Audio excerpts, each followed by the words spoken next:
গঠনে সরকারি দল এবং বিরোধী দল একত্রে কাজ করবে। সুন্দর কথা না? 2 নাম্বার, সরকারি দল ইচ্ছামতো সংবিধান সংশোধন করতে পারবে না। সুন্দর না কথাটা?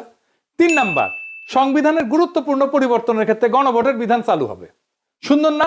আমরা সবাই মিলে ভোট দিয়ে ঠিক করব। 4 নাম্বার, বিরোধী দল থেকে ডেপুটি স্পিকার এবং গুরুত্বপূর্ণ সংসদীয় কমিটি সমূহের সভাপতি নির্বাচিত হবেন বিরোধী দল থেকে। সুন্দর না? যত মেয়াদী হোক কেউ সর্বোচ্চ 10 বছরের বেশি প্রধানমন্ত্রী থাকতে পারবে না। সংসদের নারীর প্রতিনিধিত্ব পর্যায়ক্রমে বাড়বে।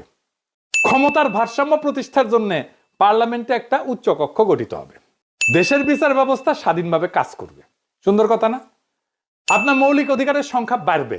কি রকম একটা মৌলিক অধিকার হইতেছে, ইন্টারনেট সেবা কখনো বন্ধ করা যাবে না, এটাকে মৌলিক অধিকার হিসেবে ঘোষণা দিবে। তার হাসিনা এটা বন্ধ করে দিছিল।